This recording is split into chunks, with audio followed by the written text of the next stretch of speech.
presque tout le monde brise le silence exactement au même instant. Pas dans le calme, pas quand la page est tournée. Non, ça arrive quand la douleur est à son maximum, quand la nostalgie serre le cœur comme un étau, quand le souvenir prend corps physiquement, quand la terreur de la perdre définitivement dépasse de loin toute dignité. Et là, à cet instant précis, la main attrape le téléphone presque sans y penser. Cette vidéo démarre pile à ce moment fragile où tu te dis « juste un petit message, juste pour prendre de ses nouvelles ». Et tu ne le fais pas parce que tu es faible, tu le fais parce que tu es saturé émotionnellement, parce que depuis des jours, des semaines, tu tiens le coup dans le silence, sans encore saisir pourquoi ce silence compte autant. La plupart des hommes ne craquent pas sur un coup de tête, ils craquent par espoir, persuadés que ce message pourrait réparer un bout de chose, atténuer la distance, leur redonner un semblant de maîtrise. Mais ce qu'ils ignorent à cet instant, c'est que ce message n'a rien de puissant. Il est né de la peur. Et la peur, même si elle est profondément humaine, ne renforce jamais une position émotionnelle. Au contraire, quand tu écris depuis cet état, tu ne te libères pas, tu t'exposes complètement, tu ne conclus rien, tu rouvres tout en grand. Et le plus terrible, c'est que pendant quelques secondes, ça semble apaisé. On dirait que tu as enfin agi comme il fallait, jusqu'à ce que le silence revienne en face, ou qu'arrive une réponse glaciale, ou pire, une réponse qui ne change strictement rien. C'est exactement là l'illusion la plus dangereuse. Confondre le soulagement fugace avec une vraie solution. Il brise le silence pour trouver la paix, mais tout ce qu'il gagne, c'est un retour brutal à la case départ, avec moins de force et beaucoup plus de doute. Puis viennent la culpabilité, les reproches intérieurs, le sentiment d'avoir encore échoué. Pourtant, écoute bien ça, c'est essentiel et cette vidéo va t'accompagner là-dedans. Briser le silence ne te définit pas. Ce qui te définit vraiment, c'est ce que tu choisis de faire ensuite. Si tu apprends, si tu te recentres, si tu saisis pourquoi c'est arrivé et comment éviter de retomber dans ce même gouffre émotionnel, cette vidéo n'est pas là pour te condamner. Elle est là pour te redonner les rênes, pour que tu comprennes pourquoi presque tout le monde craque pile quand il ne faut surtout pas, et comment toi, tu peux désormais faire autrement. Avant d'aller plus loin, fais ce geste simple et conscient. Mets un like si tu as déjà rompu le silence au pire moment possible. Abonne-toi et active la cloche, car ici, on ne juge pas les erreurs, on les transforme en puissance. Partage cette vidéo pour soutenir d'autres hommes et laisse dans les commentaires une phrase qui incarne la décision que tu prends dès maintenant. Je ne brise plus le silence. Pas par orgueil, pas par vengeance, mais par clarté. Parce que quand un homme saisit enfin quand il ne faut surtout pas écrire, il commence à récupérer quelque chose de bien plus précieux qu'une simple réponse. La maîtrise de lui-même. La grande majorité brise le silence précisément quand il devient le plus crucial de le tenir, parce qu'arrive un moment très précis, le pic émotionnel. Ce seuil où la nostalgie n'est plus un simple souvenir, mais une vraie oppression dans la poitrine. Quand ton esprit te hurle que si tu n'agis pas tout de suite, elle disparaîtra pour toujours. Et c'est exactement là que presque tous s'effondrent. Ils ne craquent pas à cause d'une mauvaise décision rationnelle. Ils craquent parce que le corps n'en peut plus. Parce que ce silence mal compris devient une torture, une répression, un combat incessant contre soi-même. Et quand le silence est vécu comme ça, il ne tient jamais longtemps. Il explose. C'est là que se cache la clé que presque personne n'explique vraiment. Beaucoup gardent le silence extérieurement, mais restent totalement accrochés à l'intérieur. Ils vérifient sans cesse leur téléphone, décryptent le moindre signe, attendent désespérément une réaction. Ce genre de silence n'est pas une force, c'est une tension qui s'accumule. Tôt ou tard, ça lâche. Le moment le plus périlleux n'est ni le premier jour, ni la première semaine. C'est après un certain temps, quand tu tiens bon et que rien ne semble bouger. Quand tu commences à te dire que le silence ne sert à rien, que tu doutes de ta propre valeur, que tu te compares aux autres, et que surgit la phrase la plus perfide « Qu'est-ce que j'ai vraiment à perdre ?» À cet instant précis, ton cerveau ne cherche plus une stratégie. Il cherche juste à calmer l'anxiété. Écrire devient alors une soupape rapide pour faire redescendre la pression interne. Le drame, c'est que ce soulagement ne dure que quelques secondes, alors que le prix émotionnel, lui, dure des jours, des semaines. Car après avoir envoyé ce message, tu redeviens dépendant d'une réponse que tu ne contrôles plus. C'est là que tu touches une vérité importante. Briser le silence n'est pas une faute morale, c'est une erreur de timing émotionnel. Ça arrive quand tu es le plus fragile, pas quand tu es le plus lucide. C'est pour ça que la douleur est si violente après. C'est pour ça que la culpabilité arrive en force. C'est pour ça que tu te jures de ne plus jamais recommencer. Jusqu'au prochain pic. Ce point est fondamental pour te repositionner.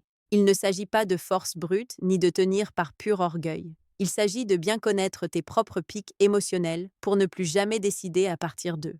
Quand un homme intègre cela, il arrête de se combattre et commence à mieux se porter. Briser le silence ne t'a pas rendu faible. Ça t'a simplement montré avec précision l'endroit où tu avais le plus mal. La vraie vague arrive quand le corps dit stop. Et si, à partir de là, tu apprends à accompagner ce point sensible, tu n'écriras plus jamais sous le coup de l'anxiété. Tu n'écriras, si tu le fais un jour, que depuis un vrai calme. Il y a une chose capitale que tu dois entendre pour arrêter de te flageller. Tu n'as pas rompu le silence parce que tu étais faible. Tu l'as rompu parce que tu étais émotionnellement saturé, parce que tu contenais, supportais, réprimais depuis trop longtemps sans avoir vraiment traité ce que tu ressentais. Et quand une émotion n'est pas traitée, elle finit toujours par trouver une sortie. Beaucoup pensent que le silence, c'est juste ne pas écrire. Mais intérieurement, ils restent connectés en permanence. Ils repassent les conversations en boucle, imaginent des réponses, analysent chaque geste, vivent dans l'attente du moindre signal. Ce silence-là ne repose pas. Il épuise. Et quand la pression devient insoutenable, le corps réclame un soulagement immédiat. C'est là que naît le message. Tu n'écris pas pour dialoguer. Tu écris pour arrêter de souffrir. Parce que ce silence mal géré finit par faire plus mal qu'une réponse froide. À cet instant, tu préfères n'importe quelle réaction plutôt que de rester dans le vide. Et ça ne fait pas de toi un homme moindre. Ça fait de toi un être humain. Mais ça te place clairement en position de faiblesse si tu ne le vois pas. Voici ce que presque personne n'explique. Rompre le silence n'était pas une décision réfléchie, c'était une décharge émotionnelle brute. Tu n'as pas choisi depuis la clarté. Tu as choisi depuis l'épuisement, depuis la peur accumulée, depuis l'espoir fou qu'une réaction extérieure calmerait enfin ce qui bouillonnait en toi depuis longtemps. C'est pour ça qu'après l'envoi, la paix ne vient jamais. À la place arrive le vide, la honte, les reproches envers toi-même. Parce qu'au fond, tu sais que ce message ne te représentait pas vraiment. Il ne venait pas de ton centre, il venait de ta blessure. Et quand un homme agit depuis sa blessure, il ressent toujours, quelque part, qu'il vient de se trahir un peu. Ce point est décisif pour te recentrer. Il ne s'agit pas de te jurer de ne plus jamais écrire. Il s'agit de ne plus atteindre ce niveau de saturation, d'apprendre à libérer les émotions avant qu'elles n'explosent. De comprendre que le silence n'est pas une prison, c'est un espace. Mais cet espace ne tient que si tu prends aussi soin de ce que tu ressens à l'intérieur. Briser le silence ne t'a pas volé ta valeur. Ça t'a juste révélé quelle partie de toi était complètement submergée. Et quand un homme voit ça clairement, il n'a plus besoin de s'infliger de punition. Il a besoin de mieux se soutenir. Le vrai contrôle, ce n'est pas tenir plus longtemps. C'est arrêter de décider quand tu es à bout. Lorsque le silence est rompu, quelque chose se produit que beaucoup n'anticipent pas. La dynamique s'inverse contre toi. Pas parce que le message est mal écrit, mais parce que l'acte même d'écrire change la position émotionnelle depuis laquelle tu joues la partie. Jusqu'ici, ton silence parlait tout seul. Il disait calme, maîtrise, absence de besoin. Le message, lui, dit présence, et presque toujours attente. Même s'il est court, poli ou apparemment détaché, l'intention derrière est ressentie. Elle ne lit pas seulement les mots, elle lit l'énergie. Elle sent d'où vient ce message. Et quand il vient de l'urgence, de la peur ou d'un espoir de provoquer une réaction, ça ne passe pas pour de l'amour. Ça passe pour une pression discrète. C'est la première vraie conséquence. Tu perds ton cadre. Tu n'es plus l'homme qui était là par choix. Tu deviens celui qui revient parce qu'il cherche quelque chose, même sans le formuler clairement. Le simple fait d'écrire rouvre une porte que tu avais fermée avec dignité. Et quand une porte s'ouvre par nécessité, l'autre ne revient pas forcément. Elle observe. Elle peut répondre poliment. Elle peut même donner l'impression d'être proche. Mais ça ne veut pas dire que ta position s'est améliorée. Très souvent, c'est l'inverse. Elle se détend. Elle sent que tu n'es pas vraiment parti, que le silence n'était pas si solide. Et quand cette perception s'installe, le respect ne grandit pas. Il stagne.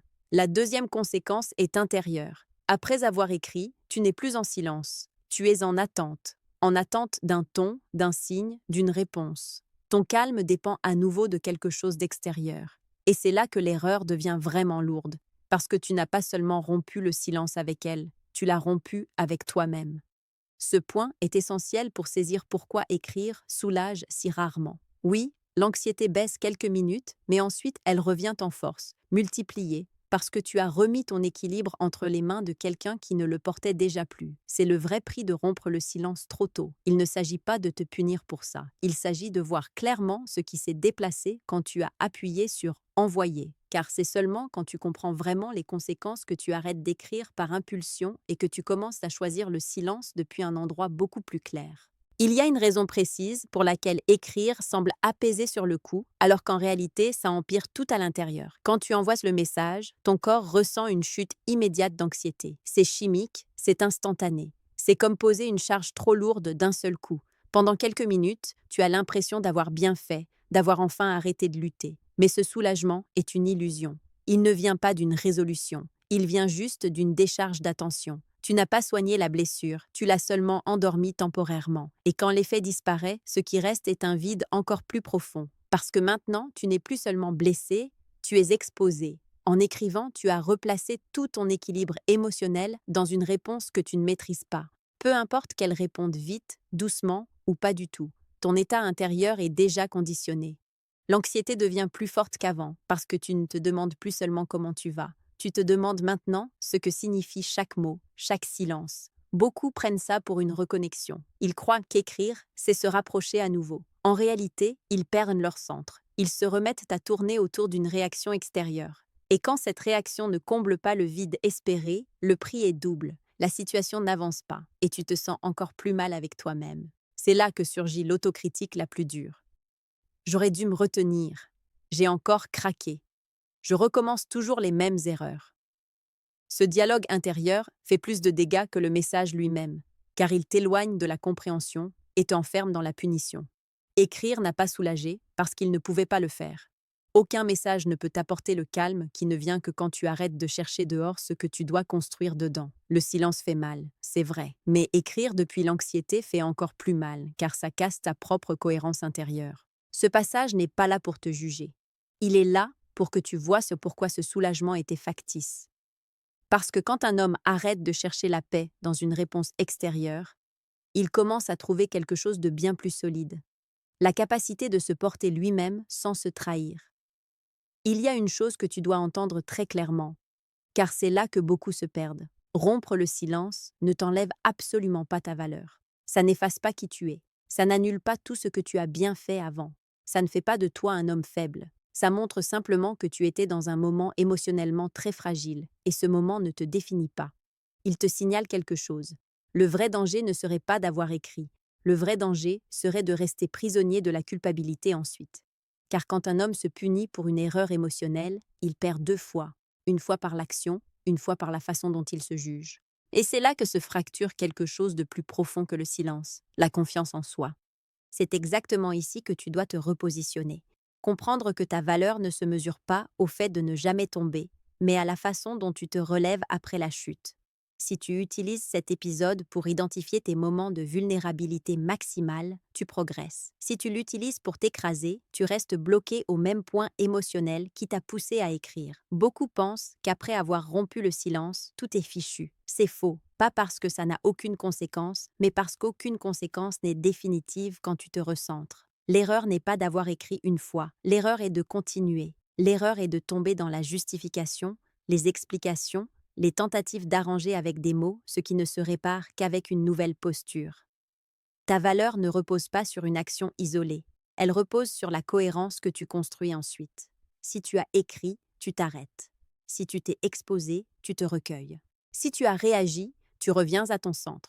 Ce n'est pas de la faiblesse, c'est le vrai autocontrôle. C'est à ce moment que beaucoup récupèrent quelque chose d'essentiel, une dignité tranquille. Pas celle qu'on affiche, mais celle qu'on ressent quand on sait qu'on s'est relevé sans s'abandonner. Cette sensation vaut infiniment plus que n'importe quel message envoyé ou reçu. Rompre le silence ne t'a pas privé de ta force. Ça t'a juste montré les endroits où tu dois encore te renforcer. Et quand un homme comprend ça, il arrête de voir les erreurs comme des condamnations. Il commence à les voir comme des points d'ajustement. Le vrai pouvoir, ce n'est pas de ne jamais tomber, c'est de se relever sans se perdre en route. Si tu as déjà rompu le silence, la chose la plus puissante que tu puisses faire maintenant n'est pas d'expliquer, de justifier, ni de corriger avec encore plus de mots. La chose la plus puissante, c'est de t'arrêter, vraiment t'arrêter, parce que la véritable erreur n'aurait pas été d'écrire une fois. La véritable erreur serait de continuer à écrire depuis la même blessure. C'est exactement là que la majorité se trompe encore. Après avoir craqué, arrive l'envie d'arranger les choses, d'envoyer un meilleur message, d'éclaircir, d'adoucir, de conclure joliment.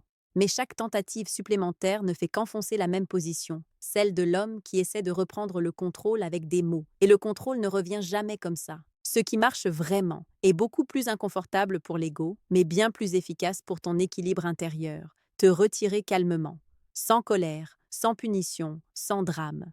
Juste revenir au silence. Cette fois, depuis la conscience, depuis le « j'ai compris », depuis le « je reste ici ».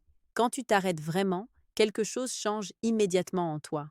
L'anxiété commence à baisser pour de bon, pas juste en surface. Parce que tu cesses de t'exposer, tu cesses d'attendre, tu cesses d'interpréter chaque signe. Tu te repositionnes en observateur de ton propre état émotionnel. Et ce repositionnement est la clé pour retrouver la stabilité.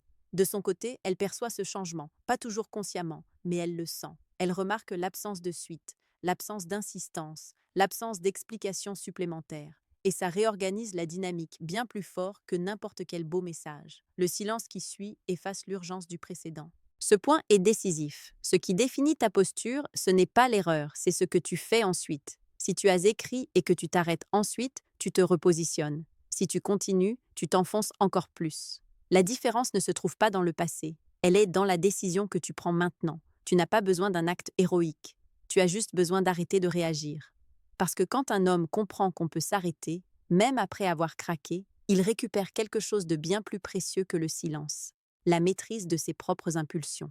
Le silence qui fonctionne vraiment n'est pas celui qu'on impose comme une punition, ni celui qu'on maintient par rage. C'est le silence qui naît quand tu n'as plus besoin d'une réaction, quand tu n'es plus en attente, quand tu ne comptes plus les jours ni n'analyses les moindres gestes. Ce silence-là ne pèse pas, il structure. Tout change à ce moment.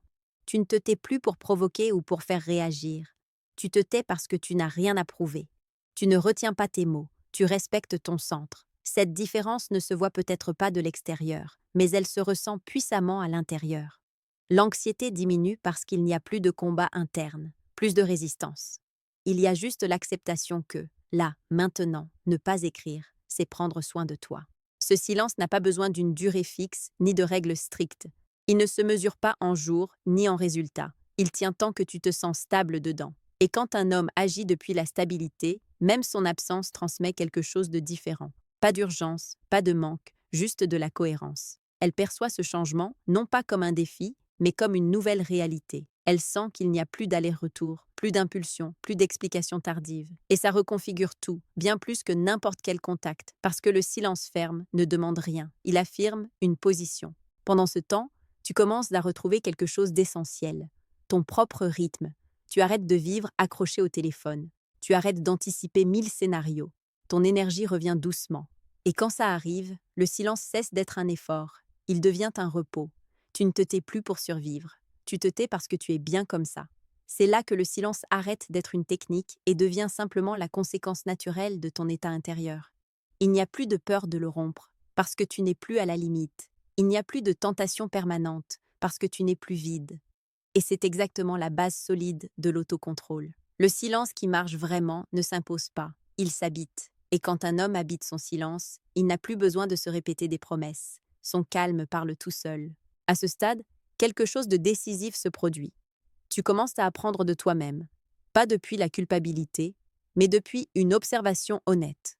Tu repères ce qui t'a poussé à craquer, quelles émotions t'ont submergé, à quel moment précis tu as perdu ton centre. Cette compréhension te redonne du pouvoir.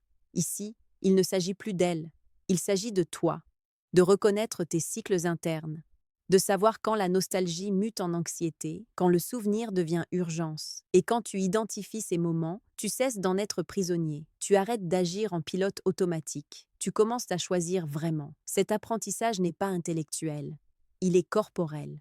Tu commences à sentir quand ce n'est pas le moment d'écrire, quand une émotion a besoin d'être accompagnée plutôt que déchargée. Et pour la première fois, tu restes présent avec toi-même dans cet inconfort sans t'enfuir. Ça renforce bien plus que n'importe quelle réponse extérieure. Elle, pendant ce temps, perçoit quelque chose de nouveau dans ton absence. Ce n'est plus le silence tendu d'avant. C'est une absence solide, une absence qui ne quémande rien. Même si elle ne l'analyse pas consciemment, elle le ressent. Parce que l'homme qui apprend vraiment de lui-même ne retourne plus au même endroit émotionnel. C'est là que le silence arrête d'être une lutte et devient une conséquence naturelle de ta nouvelle posture. Tu n'as même plus besoin de te répéter la phrase. Tu la vis. Je ne brise pas le silence, non par serment, mais parce que je ne me place plus à l'endroit d'où on le brise. C'est ici que tu touches une vérité essentielle. Le vrai changement n'est pas de tenir plus longtemps, c'est d'avoir besoin de moins, moins de réponses, moins de validation, moins de soulagement immédiat. Et quand un homme a besoin de moins, sa présence, même silencieuse, devient beaucoup plus solide. Tu ne réagis plus pour apaiser ton anxiété. Tu te soutiens jusqu'à ce que ça passe. Et là, apparaît une vérité puissante. Quand tu apprends vraiment de ce moment où tu as failli craquer, non seulement tu maintiens le silence, mais tu commences à devenir un homme qui ne s'abandonne plus quand il est le plus fragile. Tout converge ici, pas vers une réaction d'elle, pas vers un résultat extérieur. Tout converge vers toi, vers la prise de conscience que le silence n'est plus une stratégie que tu maintiens en serrant les dents. C'est une position que tu as choisie, parce qu'elle te protège, parce qu'elle t'aligne, parce qu'elle te ramène à toi quand il serait tellement plus facile de te perdre. Si tu regardes en arrière maintenant, tu vois clairement le schéma. Le moment où presque tous tombent, l'instant où la peur pousse la main vers le téléphone. Et aujourd'hui, tu sais quelque chose que tu ne savais pas avant. Rompre le silence ne t'aurait pas apporté la paix. Ça n'aurait fait que prolonger la confusion. Tu n'as même plus besoin de le tester. Tu le ressens. Elle peut continuer son chemin, répondre ou pas, penser ce qu'elle veut. Pour la première fois, ça n'est plus déterminant pour ton équilibre intérieur. Pas parce que ça n'a aucune importance, mais parce que ça ne le dirige plus. Le silence a cessé d'être une attente. Il est devenu la conséquence naturelle d'être centré. C'est la vraie conclusion de tout ça. Comprendre qu'il ne s'agit pas de reconquérir quelqu'un. Il s'agit de ne pas te perdre toi-même au moment où tu es le plus vulnérable. Le silence bien vécu n'est pas une absence, c'est une présence intérieure. Et quand un homme reste présent à lui-même, il n'a plus besoin de courir après quoi que ce soit. Si tu as déjà rompu le silence, ne te punis pas. Tu as appris. Si aujourd'hui tu choisis de ne pas le rompre, ne te remplis pas de fierté. Contente-toi de te respecter. C'est toute la différence entre réagir et décider, entre répéter le même cycle et en sortir vraiment. Garde cette dernière vérité, elle résume tout le parcours. Elle a peut-être perdu quelque chose de précieux, mais toi, tu as gagné l'essentiel, toi-même. Avant de partir, fais ce dernier geste conscient. Mets un like si aujourd'hui tu comprends vraiment pourquoi écrire n'était pas la réponse. Abonne-toi et active la cloche parce qu'ici, on n'apprend pas à subir, on apprend à se soutenir. Et laisse dans les commentaires une phrase qui affirme ta nouvelle position. Je ne brise pas le silence, pas par orgueil, pas par peur, mais par clarté. Parce que quand un homme se respecte exactement là où avant il se trahissait, il n'a plus rien à prouver. Son calme dit tout.